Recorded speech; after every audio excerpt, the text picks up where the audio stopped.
Good morning, everyone. This is Ken Gleisner, Head of Collections at the Library of Michigan, speaking today with Megan Giddings, author of the book Lakewood, winner of the 2021 Michigan Notable Books Award.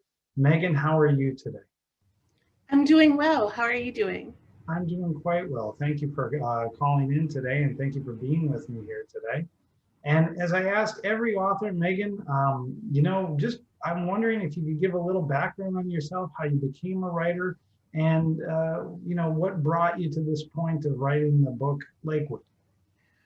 So, like a general background myself is I'm originally from Owasso, Michigan, which is between Lansing and Flint. Although I don't feel like I have to tell people from Michigan that as much, but it's kind of a reflex now living out of the state. And for a long time, I would say that I was a very voracious reader where most of my memories of like my summers are spent going to like the Owasso Public Library and participating. They had like a reading challenge where you would take out books and then you would go in and you would report to a librarian about like the plot and what you thought about it. And it made me, when I think about like my writing life now, I think a lot about how like being able to read a book as a child and then being able to say like, this is what it was about. This is what I liked about it. And having someone just listen to all of my thoughts about books. I mean, ostensibly it was to get tickets for the carnival or to get like prizes, but it's still it made reading serious to me, and that's what you really need as a writer is to first be a serious reader. Sure. And then once I started thinking about how books were made through those conversations, I started wanting to write my own book. I at first really wanted to be a poet, and I went to the University of Michigan and majored in career writing, and the majority of my studies were in poetry. Yeah. But after I graduated, I wish I'd figured this out like while I was there, but I realized more and more I was interested in narrative and characters. And so I kind of had to start doing my own learning on my own of, again, like intensively reading and borrowing from the libraries. I was lucky enough to still be able to borrow from, I almost, what is it? It's Hatcher Library from the University of Michigan. Yeah, and I was able to borrow from there too because I was an employee for a couple years afterwards. And I would just kind of intensively read. Like I read my way through all of Alice Munro's story collections to learn how to write a short story because I wanted that in-depth learning that I felt like I needed. And then eventually I was like, okay, I'm really serious about this. And I went and got my MFA at Indiana University. And I started Lakewood there, where I was in a novel writing class. And it's like the most like boring answer in some ways, but part of it was like I had to produce. I had to write about 90 pages in a semester. Wow. And now I'm really grateful for that because even though a lot of those pages were bad, I mean, 90 pages in 4 months are always going to be bad, at least for me. There are some people who can write a novel in 6 weeks, but not me. But it did make me not be self-conscious. Like you can really get in your own head. Writing is so much a psychological game, but knowing that you have to produce a set amount of work in a set amount of time or not get your A in graduate school, it made me really push myself. And then from there, I couldn't let go of the idea. I kept writing it in my free time and I kept pushing it. Wow, so I got to ask you a couple of questions. And so when you were a kid, what were you reading? Do you remember any books particular, or any series or anything like that? I remember reading Roll of Thunder, Hear My Cry, which I did not understand, but I was really excited about it. And I mean, like as a really small child, it was the Frog and Toad series because we had all of them at the library and moving through them. And I had an aunt give me her old Trixie Bellin books that were like the original from the 60s. Right. And I really liked mysteries for a while. And then a librarian recommended Judy Blume to me. And it kind of just opened my world into like inner lives of people. When I think about reading those books as a friend who was not afraid to tell you things because they'd be worried that you'd tell people at school. Judy Blume has the people who just tell you everything. Sure. Can I ask, I mean, when you were doing all this reading as a child and a teenager, I mean, were you writing even then? I mean, did you have that idea in your mind at that point? Yeah, I was writing. We also lived in a very rural area of Owasso. It's between Owasso and Corona, and our house was really far back. And when you can't drive as a teen, especially a young teen, Right. you you spend your nights writing if you're not with your friends. At least that was what I did. I would stay up late writing. I would read a lot, and I remember checking out the E. Cummings collected poems because I liked how they look on the page. I was Sure. really excited to see that writing could be not just left and right, but everywhere. So a lot of my early writing was bad E. Cummings imitations. I wrote I wrote a long novel that when I think about it, it makes no sense in the way that teenage writing makes no sense, where it was a mixture of clearly fan fiction about myself, but there were also aliens, and there were also this weird subplot about two grandmother. I don't know what I was thinking about, but it was clearly the idea of all these random things could be a novel. But I never showed it to anybody. I never thought this was the thing that people should see. But I Did still you, think about it sometimes. did you keep that draft? Is it anywhere with you now?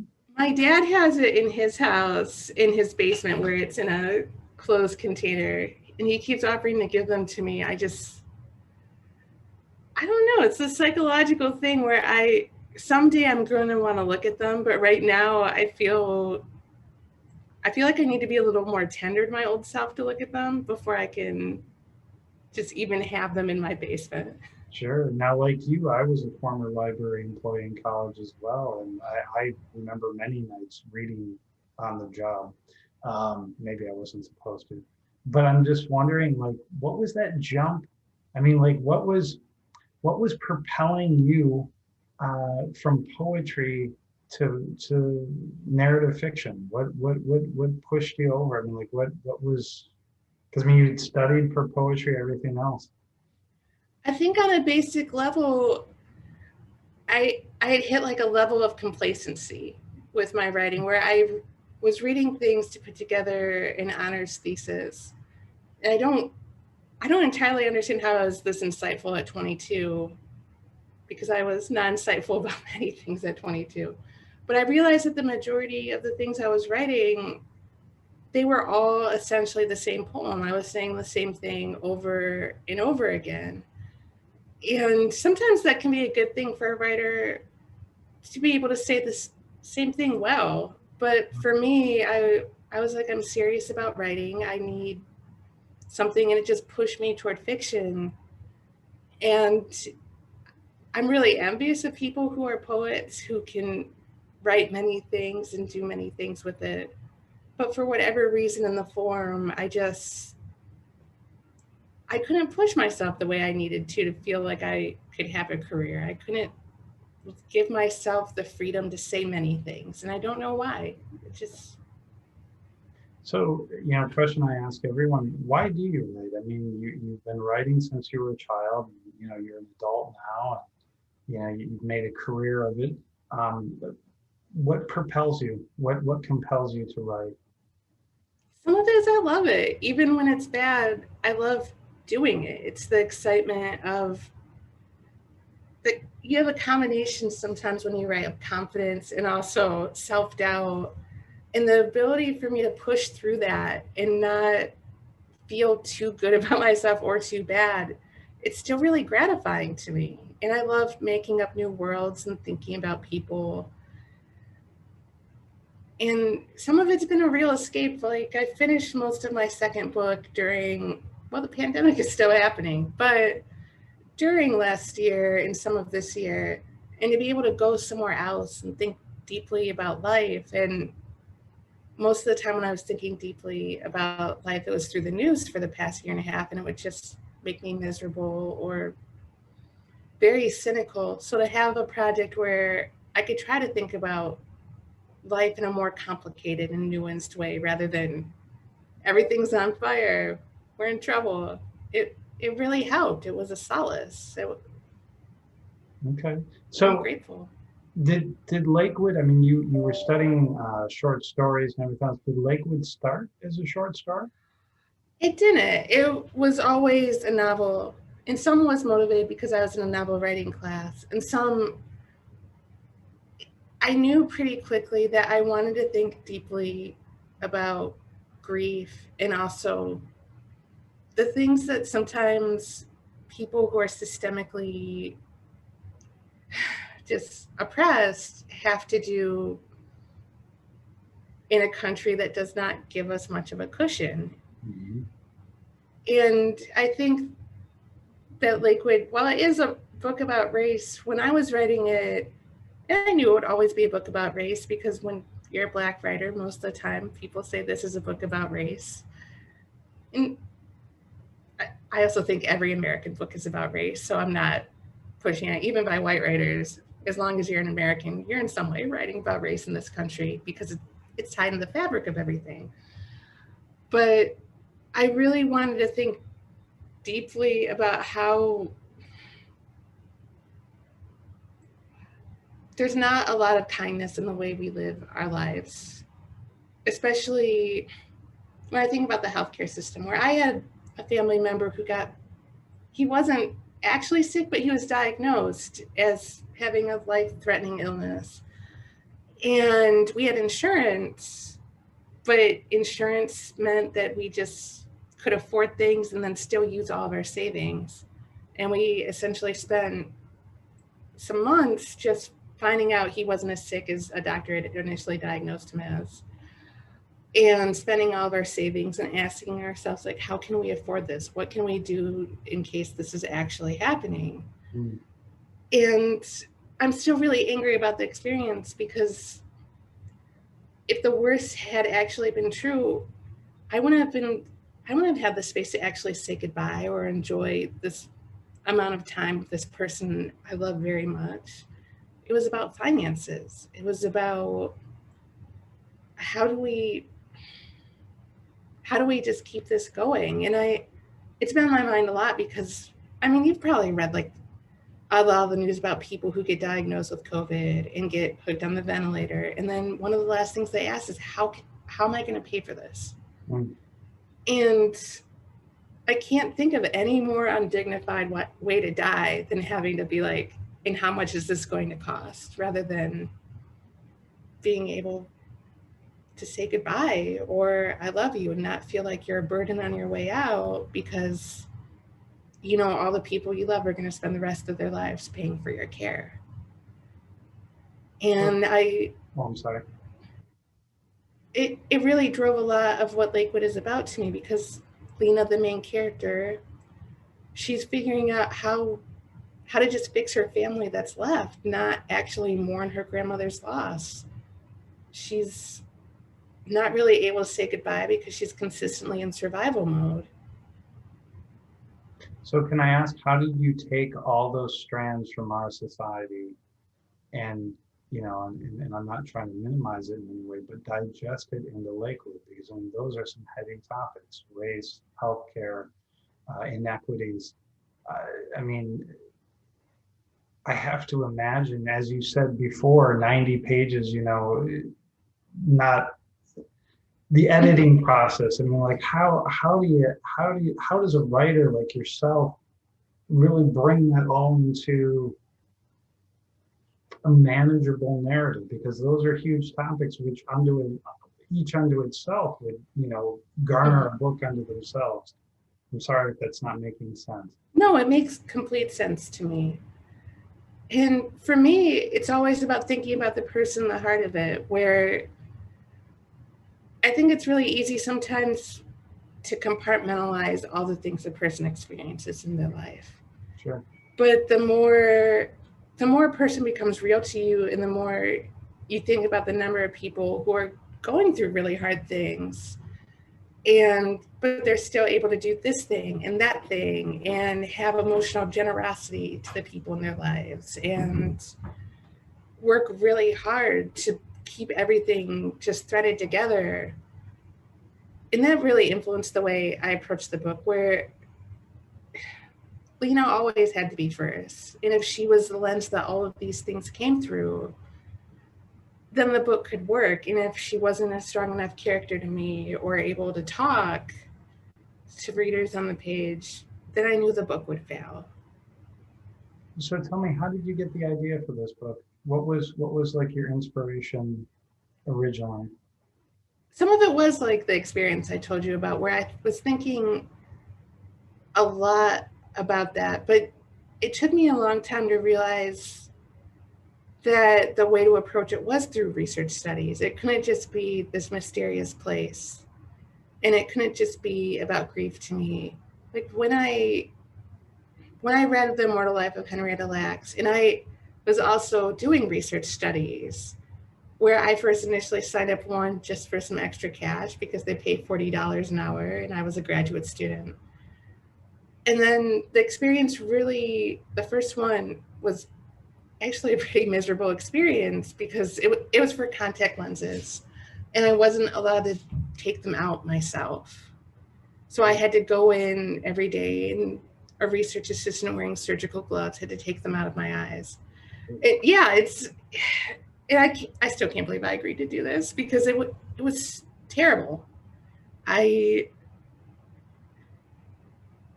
I thought a lot about how it made me feel about my body, and the person doing it they weren't really seeing me as a person. They were really like, it's 11 o'clock at night. I want these contacts out of this woman's eyes so I can go home. And I think that one experience kind of led to me thinking about Lakewood and how it could be really a way to think deeply about the things that we do for money, especially when it's this kind of easy to see thing. You're giving your body up. You're giving up your ability to be seen as a person. But I think a lot of jobs, I think some of the reason why we have this job crisis, beyond the fact that many people died who would probably do those jobs, is also the fact that we just spent a year and a half being fully aware of ourselves as people and trying to keep ourselves alive. And it's really hard to want to be in a place that consistently makes you not feel like a person. There are other complicated reasons, but I think for many people, I deserve to be treated with dignity, and a lot of these jobs don't want to treat people with dignity. So for Lakewood, what would you tell anybody who hasn't read this book? What is the theme? Like, what are you trying to convey to your readers? Oh, that's such a hard question, but I like it. I think what I really wanted readers, I'm trying to think of something snappy that my publicist would like. I think the truest thing is I wanted readers to just think deeply about the ways we live our lives and how people, especially young Black people, are expected to act in the world. I want to think deeply about what it means to be a person in a world that does not want you to make your humanity clear or to have to think deeply about you and empathize with you. It's also kind of scary and gross. I guess that's the hook too, is that sometimes the book is about body horror. Okay. And when you were doing this work, I mean, what did you need to edit out to make this work possible? I mean, what sections, what parts did you feel weren't fitting, and how did you do it? How did you edit it? And I guess, quite frankly, how long did it take you to make Lakewood? So from the time I started writing it until the time it was published took about 5 years. And I usually say 5 years because I had about a year of edits with my editor. And we also, I completely, in some ways, rewrote parts of the book during his edits just because I can't help myself. And I was like, I have one chance to write my first book, and I wanted it to be as good as possible. So I did a lot of touching of the book that he didn't even ask for. And that made also the process a little slower because he had to reread it again. It doesn't matter anything, but it still slowed things down some.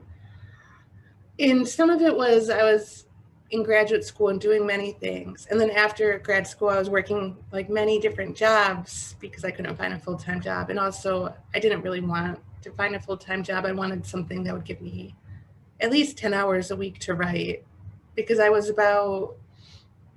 graduated as about 40,000 words in of a first draft, and I wanted to finish, and I believed I could do it.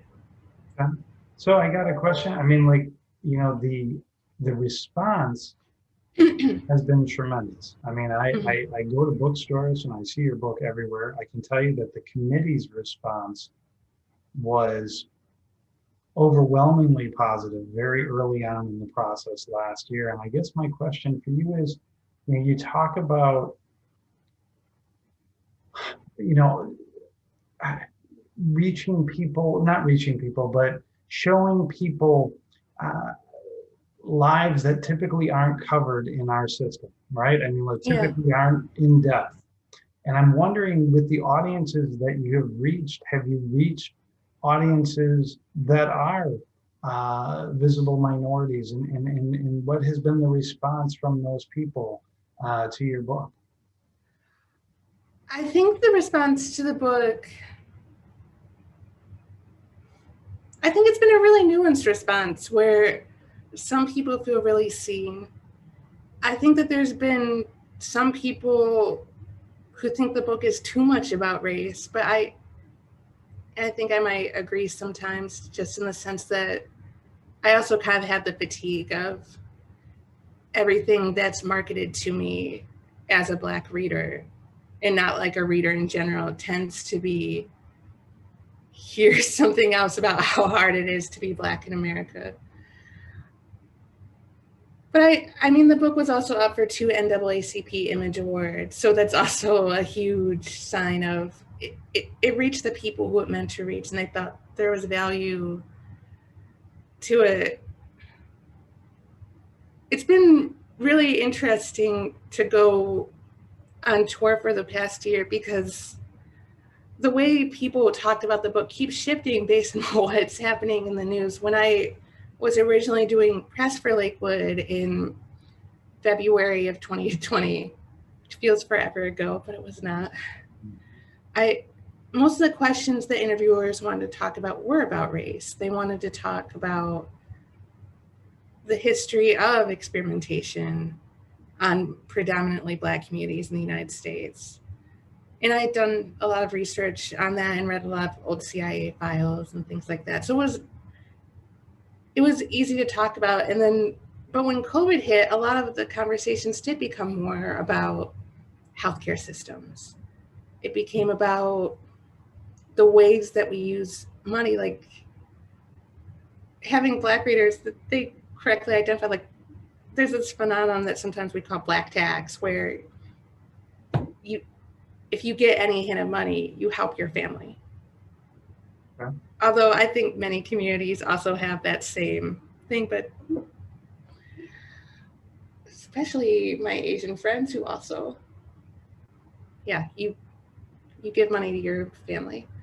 But it kept shifting. And then when George Floyd was murdered, it became again about race. In some ways, that was the hardest time for me to talk about this book, because I felt like a lot of people, they wanted me to be able to comfort them. I'd written a whole book about race. I'd spent the time to like think deeply about being Black in predominantly white spaces. It was how I grew up. It's really shaped a lot of my outlook on life, for better and for worse.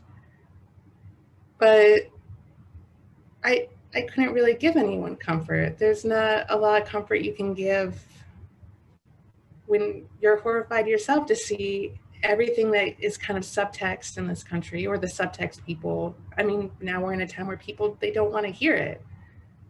we have all this talk about critical race theory, which doesn't really say anything other than I don't want to hear it, or I don't want to have a deep conversation sometimes. And it's kind of impossible to comfort people in this climate because we're in the middle of so many things that we kind of just have to pull forward. It's hard and uncomfortable, but it's also like that intimacy. If you're not willing to have the difficult conversation or to have the fight sometimes, you're always going to be adrift from each other. You're never going to be a community or together unless you can talk to each other through the difficult things and listen. I'm sorry. Go ahead. No, I just wanted to ask, when you were writing Lakewood, I mean, were you hoping that people would have these deep discussions with your work? Did you hope that people would grapple with these themes? Sometimes, like, it feels really pretentious to think about, I'm going to make this work and you're going to talk about it and hopefully it happens. And like at the Bears level, I was hoping people would just read it even if they didn't like it.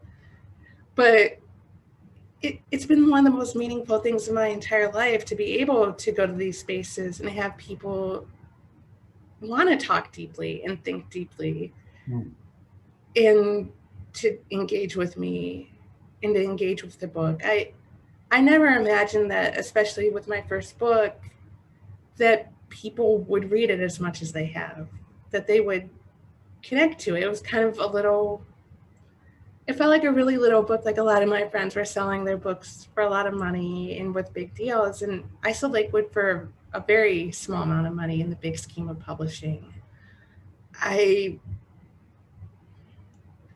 just didn't expect that it would happen like this.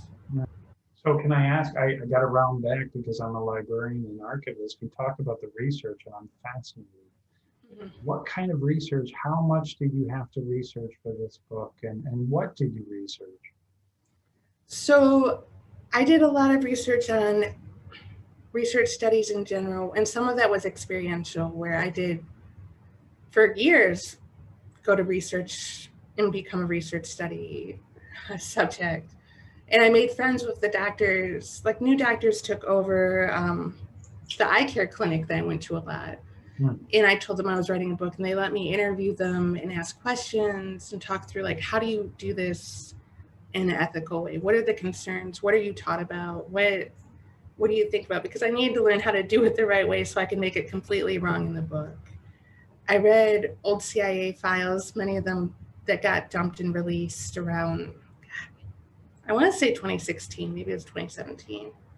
That showed like a lot of redactions, but reading just about the research studies that the US government has done on Americans, like there's one Operation Sea Spray that I don't know why I find it so funny, but it was in San Francisco where the majority of the population didn't know they were even being tested. And it was to test chemical warfare and how if there was like a chemical drop on San Francisco or near it, what would happen? And they used this bacteria. And the average person, especially if they were housed, would feel no effects. But one of the reasons why it came to light is that the city's homeless population, when they were exposed to this bacteria, they got a lot of UTIs and other infections because they got a big dose of it. And I mean, that's awful, but the idea that in the 70s and 60s, the government was doing this, and now it's kind of just like, oh yeah, they did it. There's something weirdly hilarious to me about the fact that it's just like, oh yeah, shrug, not like, whoa, this is bananas. So, you talk about the book, The Immortal Life of Henrietta Lacks, which was very popular, 10 years ago, I think now? Yeah. And it was about the harvesting, really, of a dead Black woman at that time, or not that time, what was it, the 40s or 50s, I think. For many years, generations, they harvested the test without anyone's knowledge, the family or anybody else. I mean, was that the original? I mean, like, was that what got you thinking about experimentation? I'm sorry. I mean, it did get me thinking about it, especially there's that part in the book where the family is reacting to it. And it was so emotionally fraught for me to read at the time. I think maybe it's her granddaughter or her daughter. Now it's been 3 years since I've read it and it's a little distant, but it was this reaction where it was this combination of weird acceptance, like, of course this would happen, and also rage. And I feel like in some ways that's what led me to the book, where it's this weird, I can't think of anything that feels more American in general sometimes, that all of us, race, class, where sometimes something very wild happens that we learn about, and we're both so deeply not surprised by it. There's like this lack of outrage where we become really sensitized to the wildest things happening in this country. One of my friends, he immigrated to Sweden, which is wild to me in a different way. But his reaction to things is, he's been in Sweden for about 5 years now. Mm-hmm. And then that's about the amount of time where it takes to realize how different you live a life when, depending on the country you live in. Like, I tell him things about here, or he was following along through like the last election, or like we were reading about the news in Michigan last year and how everything it seemed to be happening at once at one point. And he was like, life isn't like that here. We get outraged, like they get outraged about the idea of landlords hiking up the minimum price. And we don't have the reserves for that.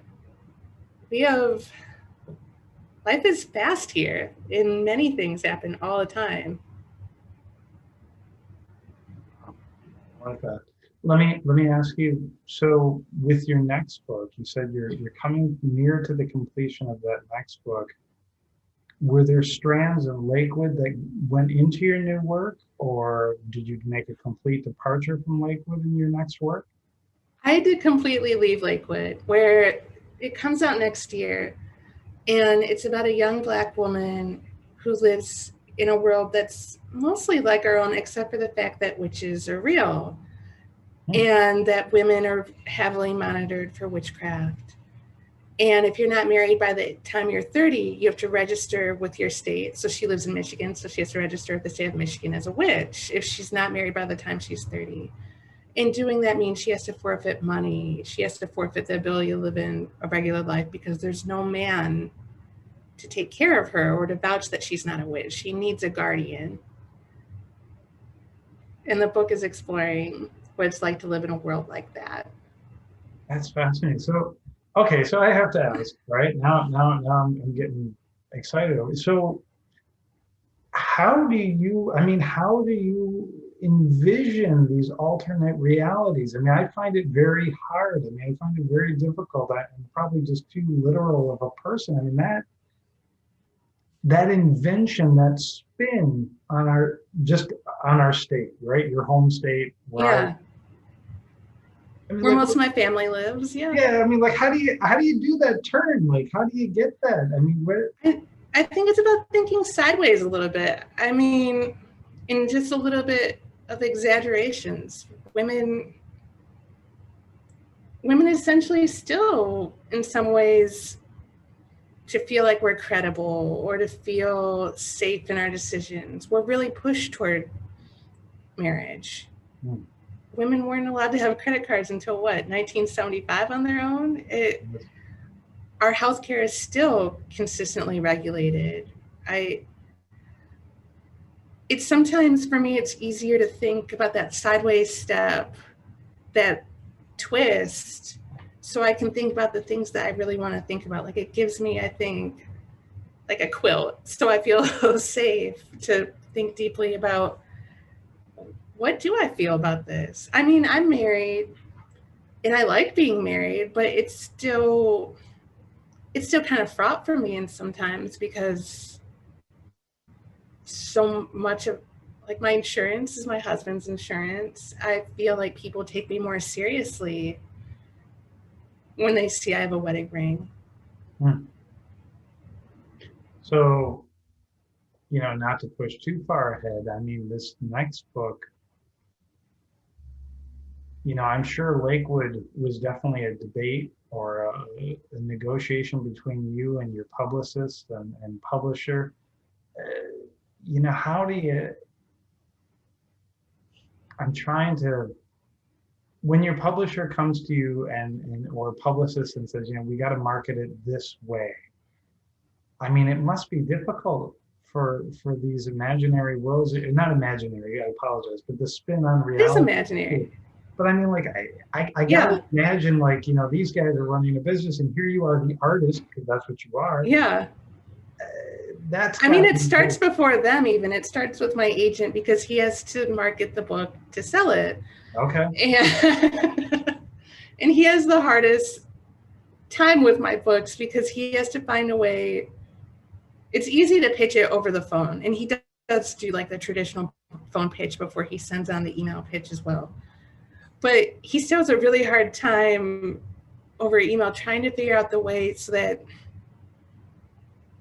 they can take it to the marketing group and say, we should buy this book. How do you classify this? And it's one of those things where Lakewood was sold as literary fiction. This next book was sold as literary fiction as well. But we saw through the lifespan of Lakewood, we saw it classified as horror. We saw it classified as science fiction. We've seen it as speculative. We've seen it as all these different genres. And I think it's one of the reasons why Lakewood has reached so many people is because so many people can say it's this thing, even though it's slippery. It's not any of those things, and it is those things. And the next book is going to be the same way.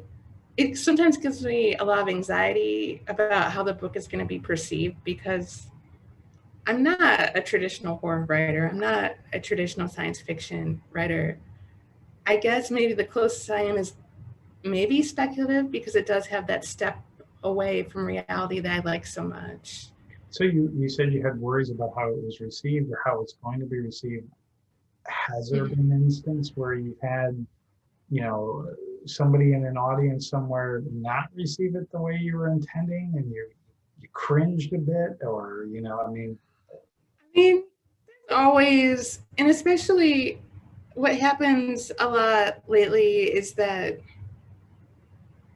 on social media, there's like that burgeoning industry of people who want to review books, Bookstagram or Book Twitter, which, I mean, on the one hand, it's like this really positive thing, like people are reading.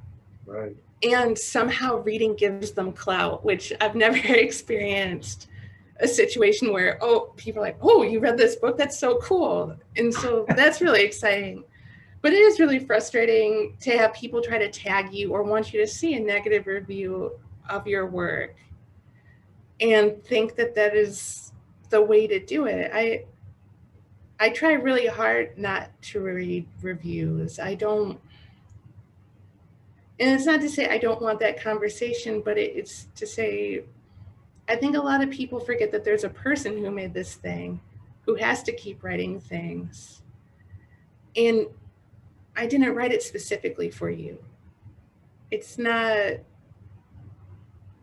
a thing where I have to see it. I really appreciate someone taking the time to read and think deeply about a book, but I don't need to see this book would have been better as a movie. Like that's the height of your criticism. I don't really need to see it. It's not going to encourage me to do anything differently. It's just going to make me know that I somehow upset you and you want me to know it.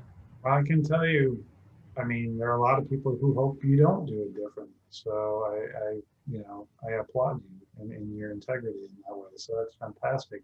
Let me ask, speaking of reviews, when you heard you were a Michigan Notable Book winner, what was your response? How did you? I was pretty shocked. Like I'm actually pretty nervous about doing this interview because this means a lot to me. So much of my life was spent going to libraries and learning about reading and writing. Like the library was my favorite place to go when I was growing up. I'd get so excited when my dad would be like, it's a library day. And to be recognized by the state of Michigan too, like I've lived in Indiana for the past 7 years, but I still feel like I'm a Michigander. Sure. I can't really imagine writing. I don't understand Indiana, but I feel like I do understand Michigan, and I want to keep writing about Michigan. It's one of the few states I can think of where it captures everything about life in America in some ways, where you can live in the past or the future depending on just your home county. You can drive if you drive the Upper Peninsula, it feels like the past. And I don't mean that in a bad way, but it does, just everything looks different except for the fact people have iPhones. And I mean, the subtext of this country, it's text in Michigan. You go to Detroit and you see this country, for better and for worse. It's all straightforward. We see it in Michigan. It's why Michigan's so exciting to me, because you see everything. So I mean, like, I think you just like described Michigan the best way I've ever heard it. And I'm not even from here originally. I'm from Wisconsin. And I tell people all the time, the diversity in this state of Michigan is incredible. I mean, like it encompasses all strands, all walks of life, all inequities. I mean, everything you can imagine is here in this state. Yeah. And if you're not here, you don't get it. Like, you're like, oh, it's just another Midwestern state. Well, no, not true. Like, my native state of Wisconsin, where you're in Indiana, that diversity. So I'm sorry to run off on that, but no, I really agree with you. And it's easier if you've been somewhere else to like articulate it. Where I don't know if I could have said this about Michigan when I lived in Michigan, but I'm in Indiana, and it's not the same. It's deeply not diverse. And it's also this, you can't, everywhere in Indiana, with the exception of maybe like Bloomington and Indianapolis, like you could follow like the 69 corridor. For the most part, they feel the same. If you go off that corridor, there's a sameness to the state. There's a state identity. And I feel like it's very different. Well, I'll throw Gary in too, although Gary is in some ways Illinois. But with Michigan, you go to Grand Rapids, and it's completely different than driving up to Traverse. Sure. Well, Megan, thank you. This has been a wonderful conversation. And for those of you viewing today, thank you for being here with Megan Giddings, author of Lakewood, winner of the 2020 Michigan Notable Book Award. Megan, is there anything you'd like to add today? Just thank you for having me, and thank you all again for choosing Lakewood. It's truly one of the biggest honors I've ever received in my entire life. I don't know, I'm still so just happy to be a part of this. Thank you. We thank you for being a part of it, and it's been fantastic. And everyone have a good day, and we'll have more recordings soon of some of the authors from the 2020 Michigan Notable Books Award.